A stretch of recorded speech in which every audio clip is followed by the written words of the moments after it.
Hi everyone and welcome to the Impactor series done in collaboration with Incubate. I'm Apoorva and today what essentially we are going to do is champion a change maker, especially in the VC landscape. Today we have with us Verma, who works as a managing partner with Ankur Capital.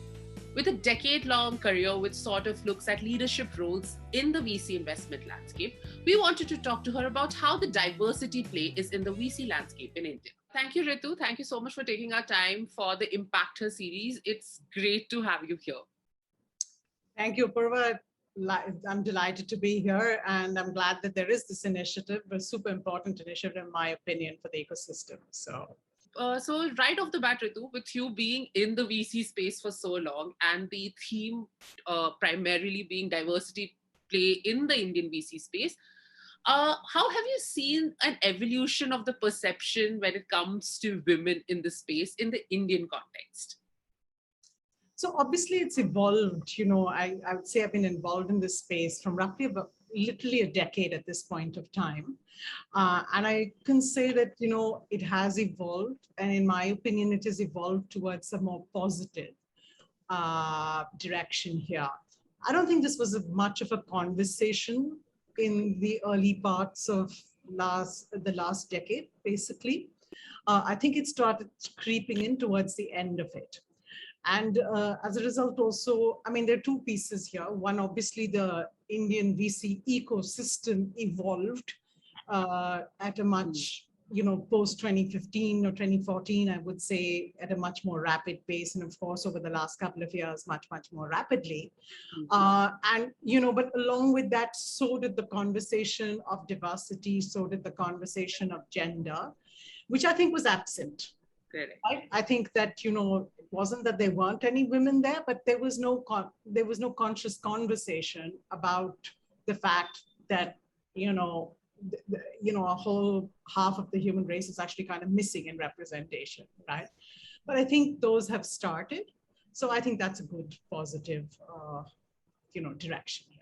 Yeah. And also, if you could, sort of put things into perspective, Ritu, in terms of the geographical parity with our, probably European counterparts or probably American counterparts, where do women in the VC space in India stand? Like where probably in the past 2 years, because I think in the past 2 years, the conversation has shifted considerably. So how would you say we fare at that level? I actually think we fare very well, right? So I actually think that, and I think this has been a bit historical. We're nowhere near 50%, so don't get me wrong, right? So I still think we all globally fare terribly, right? And my metric is half. Yeah, right. So we fare very badly. But I think if you have to compare geographies, we've had historically women in finance, like women leaders in finance, right? Most of our big banks were run by women, right? Fundamentally, yeah. So I think we do have women in the ecosystem. We've had precedents of having women in the ecosystem.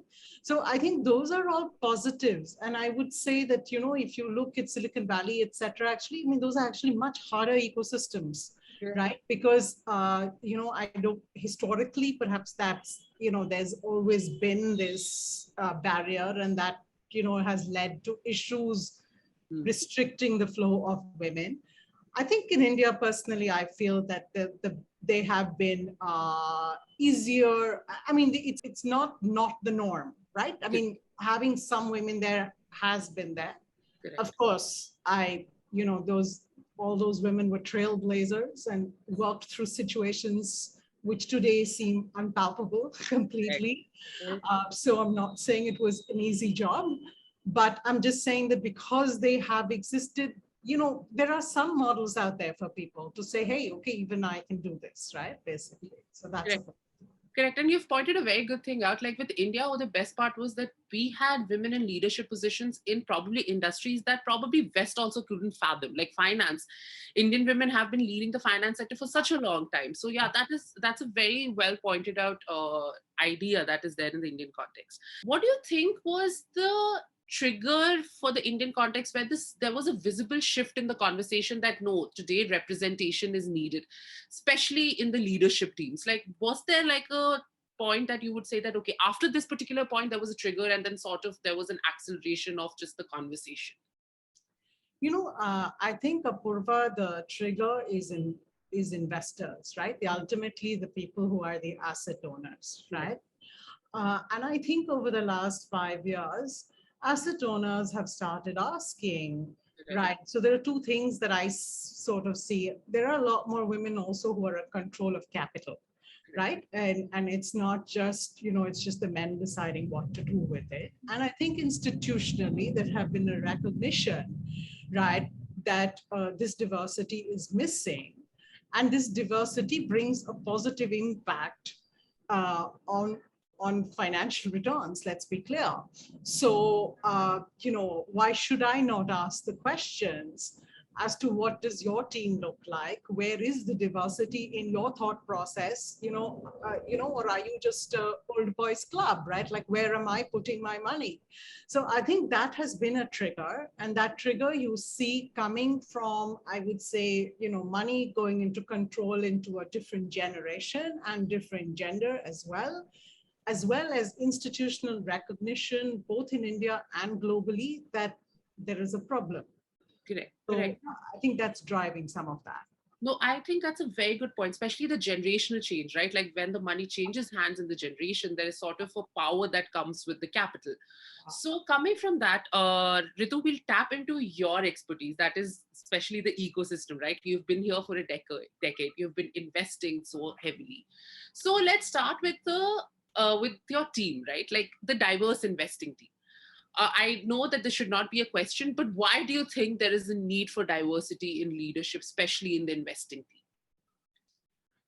Well, my question is, why not, right? I mean, it's just, it's been my experience that, diversity of thought leads to better outcomes, right? So if you have the ability to listen to different points of view, you get a sharper outcome at the end of the day. Right? This is true at an investment team. This is true at a board. This is true at employees in a company. It's just, let's distinguish between, do you want to hang out with your friends that you like, which are exactly like you? Is that the idea? Or is the idea to create the best businesses or the best investment funds? Like, let's separate those two things out, right? Fundamentally. And if you have to do the latter, then I think you need a diversity of thought, a diversity of leadership, right? Because and especially in this investing world, where honestly, no one can predict anything, right? I mean, you're talking about the future. All you can think is like sounding boards of thinking of different strategies or different ways that things can unfold. So, to have more thoughts in the room, and I'm not just saying women, I'm just saying people who think differently, right, is important. So I think we're a firm believer in that. And in my experience, and in Ankur's experience also, that has always been a positive. It's always been a positive to have other voices in the room. Yes, and also, do you think there are some visible financial merits to having like a very diverse leadership team, especially in the VC landscape? Because there are these numbers that are out there that sort of say that they sort of have a better return when there is a diverse investing team and stuff like that. So in your personal, in your personal journey, have you seen this actually sort of turn into good ROIs for the companies that you sort of had like a probably more diverse team? Absolutely, right? So I sit on boards, right? And let me take that as an example, right? So and sometimes these boards are made up of people and individuals who are not just India-based, right?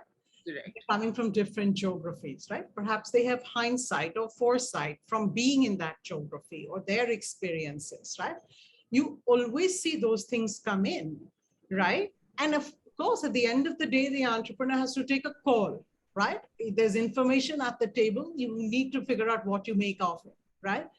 But at least those information is there at the table, and you're not leaving out half the, you're not leaving out a whole white space there, right? So you're not making your decision based on a much smaller slice, right? So definitely, I mean, this has been, I think it's universally true, Apoorva, right? Let me see if I can paint the picture out of those inputs and decide what my journey is sort of going to be, right? I mean, you tell me what it's like to go to Amritsar and what it's like to go to London. I make my decision which way I want to go. But if I don't know about one, I don't even have the choice. Let's start there, right? So it's played out in multiple situations.